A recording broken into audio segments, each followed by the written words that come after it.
가상처럼 말씀 제1원.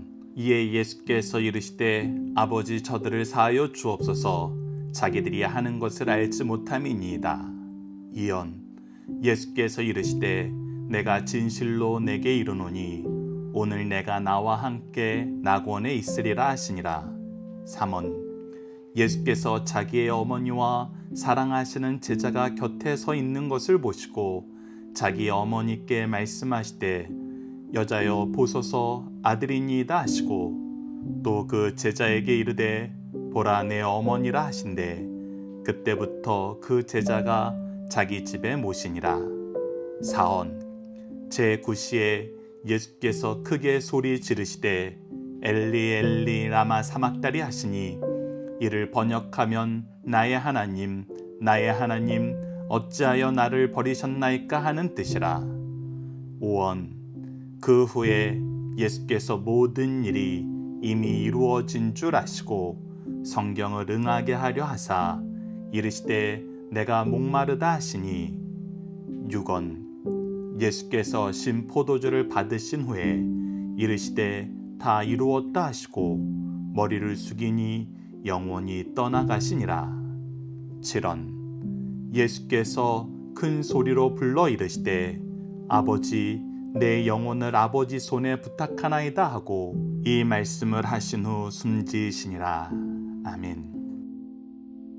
안녕하세요. 승리한상 가족 여러분 그리고 강성성경 연구원 여러분, 저희들은 회복이라는 주제로 고난주간 말씀을 함께 묵상하고 있습니다. 오늘은 종료주일부터 이어진 고난주간 6번째 시간으로 가상 7원 그리스도인의 삶의 회복, 실천의 회복이라는 제목으로 함께 말씀을 나누도록 하겠습니다.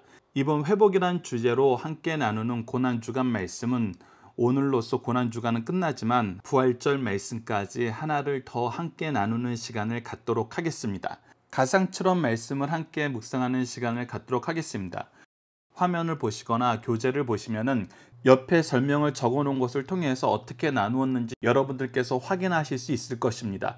가상치로는 우리가 자세히 살펴보면은 일정한 형식이 있는 것을 발견하게 됩니다. 특히 우리가 가장 먼저 보게 되는 것이 하나님을 향한 기도가 있고 사람들을 향한 이야기가 있다는 것입니다. 하나님을 향한 기도를 보면은 우리가 1원과 4원과 7원이 바로 하나님을 향한 기도로 되어 있는 것을 볼 수 있습니다. 그리고 이 세 개의 기도문의 특징이 바로 전부 죄와 관련되어 있다는 것입니다. 우리가 먼저 이 부분을 보도록 하겠습니다.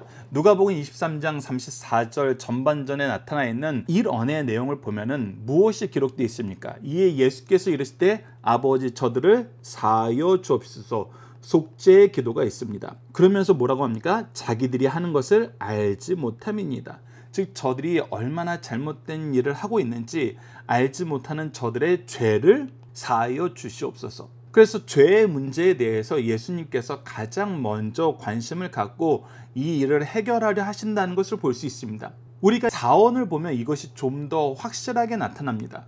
속죄의 고통 속에서 호소하고 있는 내용이시죠. 제9시에 예수께서 크게 소리 지르시되 엘리 엘리 라마 사막다리 하시니 이를 번역하면 나의 하나님 어찌하여 나를 버리셨나이까 하는 뜻이라. 왜 예수님께서 하나님께서 나를 버리셨다라는 이 기도를 하게 되었습니까? 바로 우리가 갈라디아서 3장 13절 말씀을 통해서 확인할 수 있는 것처럼 예수 그리스도는 하나님께 저주받아서 버림바 되셨습니다. 저주받은 자마다 나무에 달려 죽는다는 그 말씀의 성취로 예수 그리스도께서는 나무에 달려 죽으셨습니다. 그런데 예수님께서 저주받으신 이유가 무엇입니까? 바로 우리의 죄의 문제를 해결하시기 위해서 우리의 죄를 대신하여 저주의 대상이 되신 것입니다. 속죄의 제물이 되신 거예요. 즉 지금 현재 예수 그리스도의 기도는 속죄의 고통을 호소하는 제사장의 기도라는 것입니다. 자, 여기서 이제 우리가 제사장의 역할을 우리가 발견할 수 있습니다. 제사장은 무엇을 하는 사람입니까? 바로 속죄의 기도를 드리는 사람입니다. 제사장은 어떤 문제 해결을 위해서 책임감을 가지고 일하는 사람입니까? 바로 죄의 문제의 해결을 위해서 이 죄의 문제가 내 문제라고 생각하고 내 문제뿐만 아니라 나에게 맡긴 모든 영혼들의 죄의 문제는 나의 문제로 여기고 이 일의 해결을 위해서 힘써 기도하는 사람입니다. 힘써 이 문제의 해결을 위해서 일하는 사람입니다. 마지막 7원도 보십시오. 우리가 이 죄의 문제를 해결하지 않으면 우리는 영원히 죽을 수밖에 없습니다. 그러나 예수 그리스도를 통해서 속죄의 제사가 완성되면 우리는 무엇을 경험하게 됩니까? 바로 부활의 영광을 경험하게 됩니다. 예수 그리스도께서 이 일을 위해서 십자가를 지신 거거든요. 그때 예수님께서 십자가상에서 이 모든 것을 이루시고 마지막에 한 기도의 내용을 보십시오. 누가복음 23장 46절입니다. 예수께서 큰 소리로 불러 이르시되 아버지여 내 영혼을 아버지 손에 부탁하나이다. 무엇에 대한 문제예요? 영혼에 대한 문제예요. 영혼에 대한 문제는 결국 죄의 해결입니다. 죄가 해결되지 않으면 영혼의 문제가 해결되지 않아요. 그리고 이 모든 것을 하나님께 맡긴다는 것은 우리의 영혼이 어떻게 되길 원하는 거예요. 예수 그리스도께서 무엇을 하나님께 맡기신 겁니까? 바로 부활의 역사를 맡기신 거죠. 그래서 제사장은 죄의 속죄를 위해서 기도하고 죄의 문제의 해결을 위해서 내가 죄의 문제에 책임이 있다는 마음으로 기도를 하고, 그리고 마지막에 하나님께 모든 것을 맡기며 우리를 향한 부활의 은혜의 역사가 이루어지길 기도한다는 것입니다. 물론 이것을 유일하게 성취할 수 있는, 유일하게 해결하실 수 있는 단번에 드려지는 영원한 제사의 제물과 대제사장 되신 분은 오직 예수 그리스도밖에 없습니다. 그런데 예수 그리스도께서 완전한 제사장의 직분을 완성하신 이후에 우리에게 무엇을 부탁하시냐면 이 제사장의 사명을 우리에게 부탁하십니다. 그래서 우리도 예수 그리스도의 이름을 힘입어 우리도 죄의 문제를 가장 중요한 문제로 알고 속죄의 기도를 하면서 우리에게 맡겨진 영혼들의 죄의 문제를 우리가 해결해야 되는 책임감을 가지고 계속해서 속죄의 기도, 애통하는 기도, 그리고 모든 영혼을 하나님께 맡기는 하나님을 향한 기도가 멈춰져서는 안 된다는 것입니다. 그래서 우리도 무엇을 회복하는 삶을 살아야 되냐면 제사장의 기도가 회복되는 삶을 살아야 된다는 것입니다. 이것이 바로 예수님께서 가상 7원을 통해서 우리에게 가르쳐주는 삶의 모습입니다. 그래서 우리는 제사장의 기도를 회복해야 됩니다. 제사장으로서 죄의 문제를 위해서 기도하고 죄의 문제의 해결을 위해서 기도하고 그 영혼을 하나님께서 책임져 주실 것을 기도해야 된다는 것입니다. 이것이 우리가 회복해야 되는 삶의 문제, 실천의 문제라는 것입니다. 자, 그리고 나서 사람들을 향한 4가지 말씀이 있습니다. 1원, 4원, 7원이 하나님을 향한 기도였다면 2, 3, 5, 6은 사람들을 향한 선포입니다. 그런데 이 선포에 차이가 좀 있습니다. 저는 이것을 다음과 같이 구분을 하였습니다. 먼저 2원과 6원은 왕의 선포라는 것입니다. 왕으로서 맡겨진 일을 내가 책임진다는 것입니다. 그 중에 한 가지가 무엇이냐면 바로 나에게 맡긴 영혼들을 하나님 나라로 인도하는 삶을 사는 것입니다. 자, 이언을 보십시오. 누가복음 23장 43절입니다.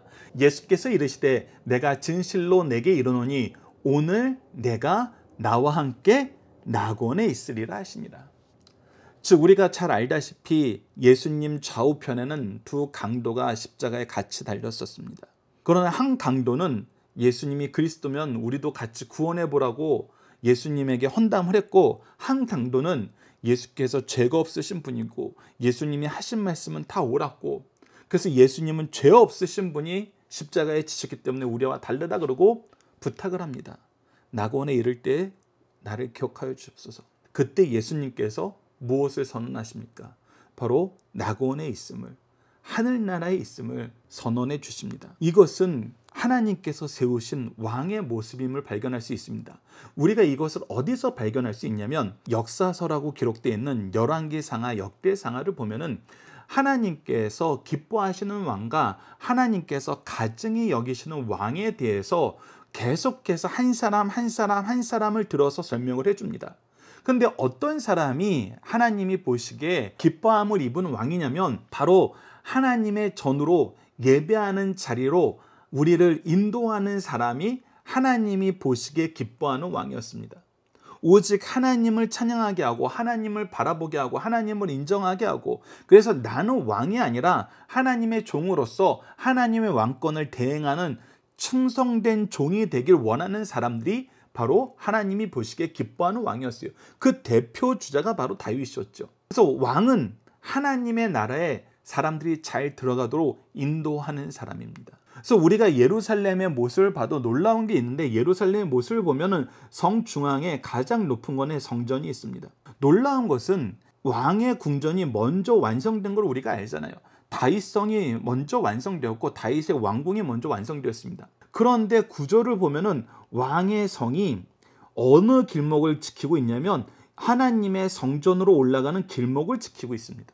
그래서 이 길목을 하나님의 성전으로 잘 열어둔 왕, 하나님께 예배하는 자리로 잘 가도록 인도하는 왕이 충성된 왕이었고, 가증히 여기는 왕들은 어떤 왕이었냐면 하나님의 성전 입구에 이방 우상들을 섬기는 산당들을 만들어 놓고 하나님께 예배하러 가는 길을 더럽히고 혼탁하게 한 사람들입니다. 그들은 가증한 왕이었어요. 그래서 이언에서 이 강도가 이 십자가 상에서도 예수님을 향하여 구원을 요청을 하니, 이것은 하나님께서 나에게 맡긴 영혼으로 알고 하나님의 나라로 인도하는 이 놀라운 역사를 쉬지 않고 행하신 분이 바로 왕이시라는 겁니다. 그래서 나에게 맡긴 영혼을 향한 수고, 나에게 맡긴 사명을 향한 수고. 그래서 왕의 사명은 영혼을 하나님께 인도하는 것입니다. 그리고 예수님께서 지금 십자가를 지신 이유가 뭐예요? 왕 중의 왕으로 이 땅에 오셔서 하나님 나라 백성 되게 하는 이 구원의 역사를 완성하는 겁니다. 예수님으로 말미암지 않고는 누구도 아버지께로 갈 수 없기 때문에 예수님을 통해서 하나님께 가는 길을 완성하기 위해서 지금 십자가를 지신 거예요. 그래서 예수님이 선언하는 것입니다. 이 일을 이루었다라고. 이 사명을 내가 완성했다라고. 그것이 바로 유언입니다. 요한복음 19장 30절을 보십시오. 예수께서 신 포도주를 받으신 후에 이르시되 다 이루었다 하시고 머리를 숙이니 영혼이 떠나가시니라. 다 이루었다. 다 이루었다. 하나님이 나에게 맡기신 이 사명을 다 이루었다.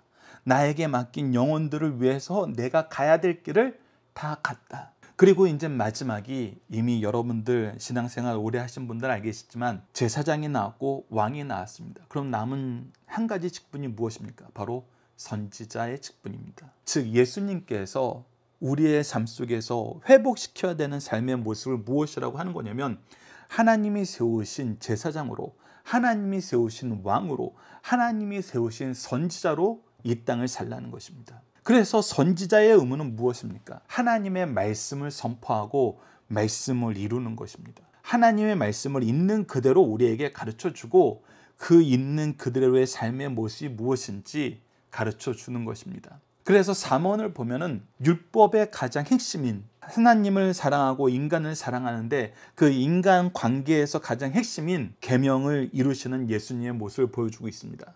요한복음 19장 26절로 27절을 봅시다.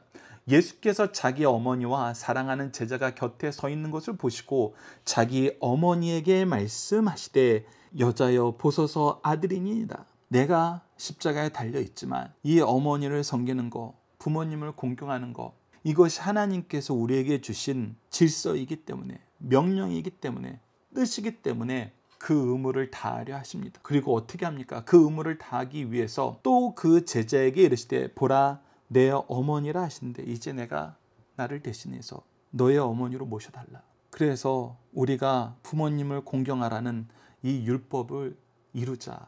우리가 하나님의 뜻을 이루자. 하나님의 말씀을 이루자. 그래서 끝까지 하나님의 말씀을 선포하는 삶, 하나님의 말씀의 선포가 이루어지길 원하는 삶을 이야기하는 것이 바로 선지자의 의무였다는 것입니다. 우리도 항상 하나님의 말씀을 선포하고 하나님 말씀을 이루기를 권면하면서 그 말씀을 따라 사는 삶을 살아야 됩니다. 이것이 바로 선지자의 의무입니다. 계속해서 우리가 오언을 보면은 연속해서 나타납니다. 요한복음 19장 28절입니다. 그 후에 예수께서 모든 일이 이미 이루어진 줄 아시고 성경을 응하게 하려 하사. 철저하게 무엇에 포커스를 두냐면 하나님께서 나에게 명령하신 그 말씀이 이루어지길 원합니다. 그 말씀대로 삶이 이루어지길 원합니다. 하나님의 뜻만 이루어지고 하나님의 모든 것이 성취되길 원합니다. 그래서 뭐라고 얘기하세요? 내가 목마르다 하시니. 내가 목마르다 하시니. 이것은 철저하게 말씀이 중심된 삶을 얘기를 합니다. 그래서 우리가 그리스도인의 삶을 회복한다는 것은 선지자로서, 제사장으로서, 왕으로서의 삶을 사는 것입니다. 근데 우리가 이것이 각자의 위치에서 각자의 모습으로 어떤 식으로 적용돼야 되는지는 우리가 다양한 형편에서 다양한 순간을 맞이하면서 항상 결정하게 됩니다. 그런데 본질적인 것은 무엇이냐면 우리가 이 모든 문제는 영혼을 관한 문제라는 것입니다. 우리에게 맡겨준 생명에 대한 문제라는 것입니다. 그리고 가장 간단하게 이 내용을 우리가 정리할 수 있는 것은 무엇이냐면 제사장으로선 반드시 기도하는 삶이 있어야 된다는 것입니다. 기도하지 않고 특히 죄의 문제에 대해서, 영혼에 대해서 애통하는 삶, 그 죄의 문제의 심각성을 알고 이 죄를 위해서, 죄의 해결을 위해서 기도하는 삶이 없다면 우리는 제사장적인 삶을 살지 않는 것입니다. 두 번째, 왕으로서는 책임입니다.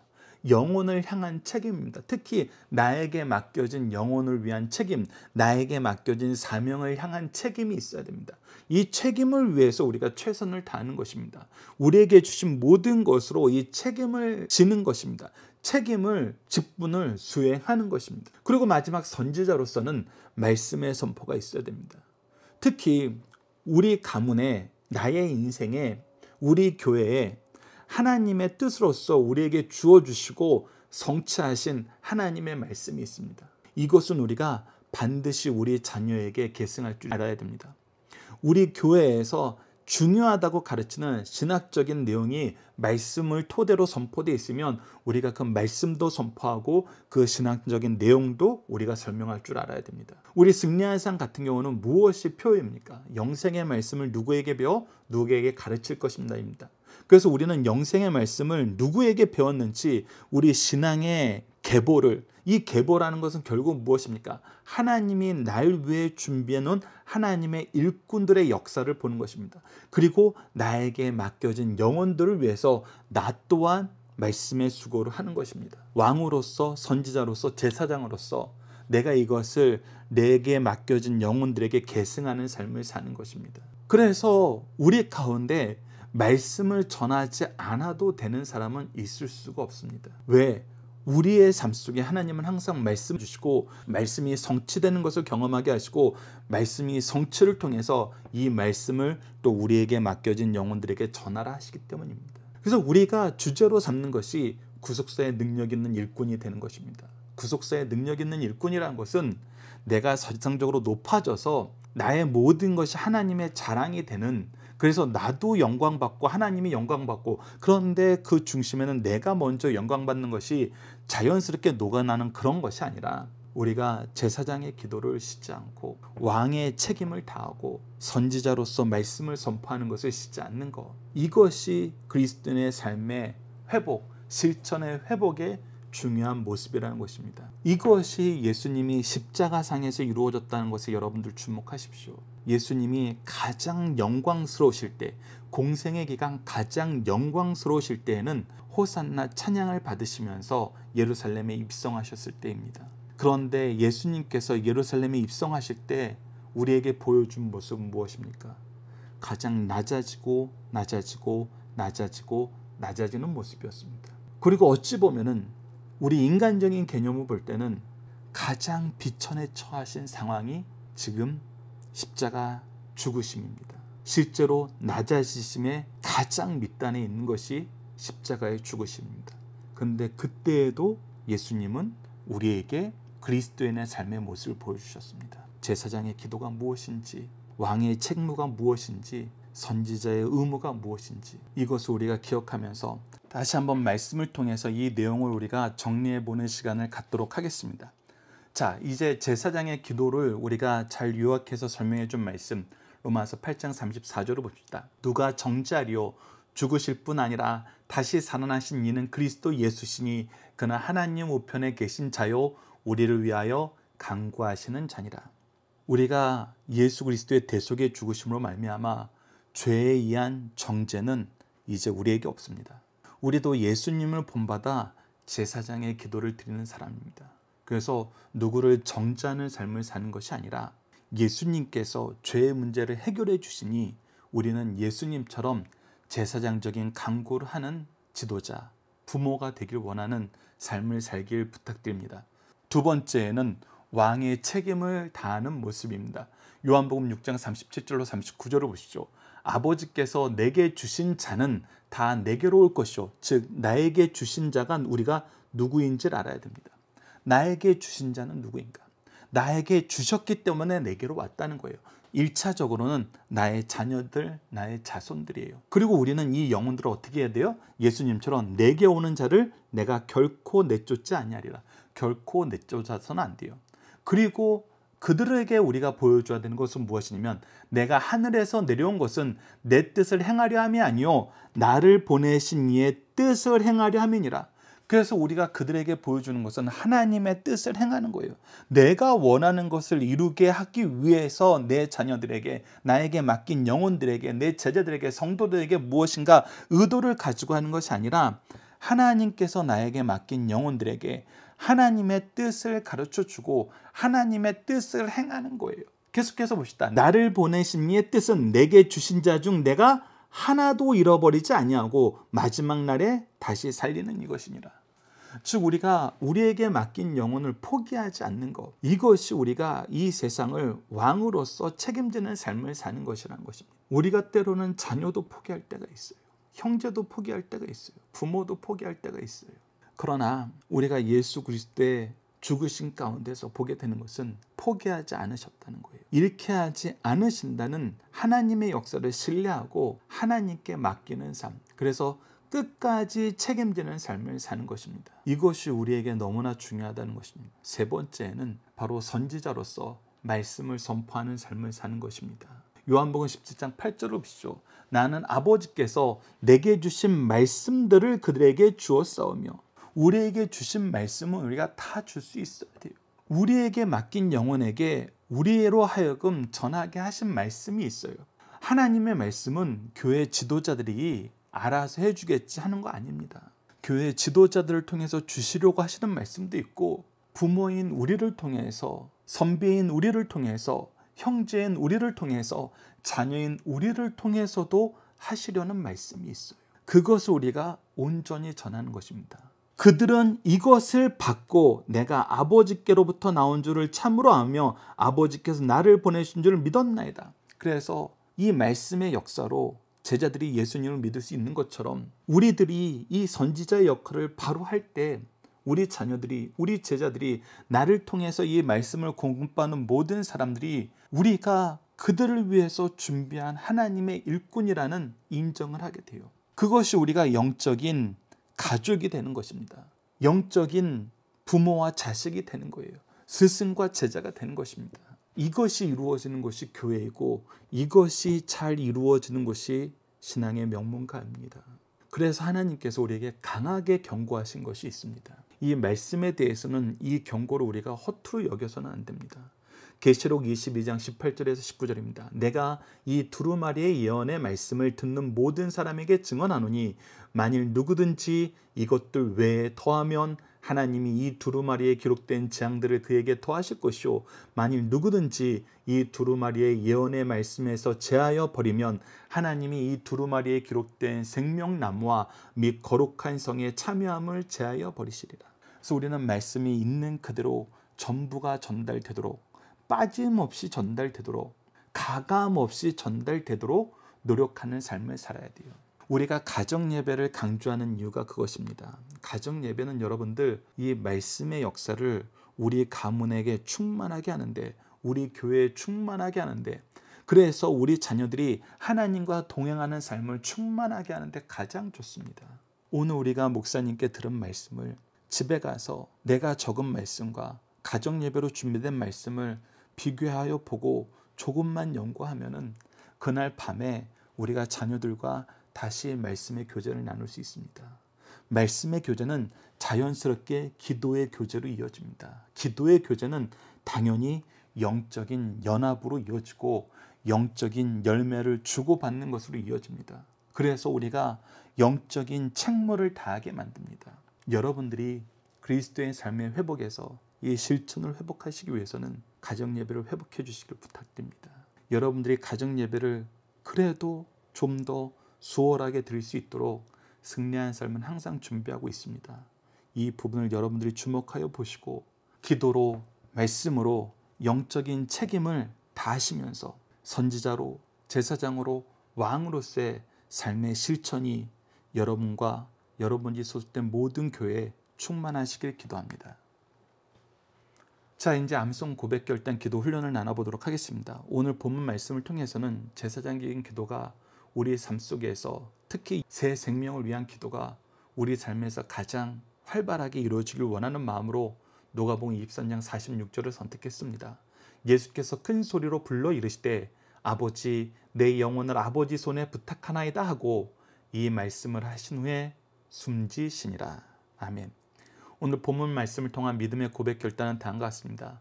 예수 그리스도를 통해 회복된 제사장의 삶, 왕의 삶, 선지자의 삶을 회복하게 하소서.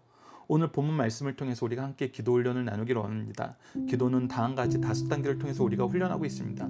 구속의 역사에 나타난 하나님을 배우고 고백하고, 우리를 위해서 먼저 행하신 일을 감사하고, 하나님 뜻을 따르지 못함을 회개하고, 주님 뜻 이루는 데 쓰임받도록 도우심을 간구하고, 구속을 이루신 예수님의 이름으로 기도하는 것입니다. 오늘 본문 말씀을 통해서는 여러분들과 함께 이렇게 기도하고 싶습니다. 대속의 십자가를 계획하시고 성취하시고 그 은혜를 우리에게 베푸시는 하나님, 마지막 십자가의 모습을 통해서 그리스도를 닮는 삶의 모습과 하나님이 우리를 세우신 창조의 목적을 이루는 삶의 모습을 깨닫게 하심을 감사합니다.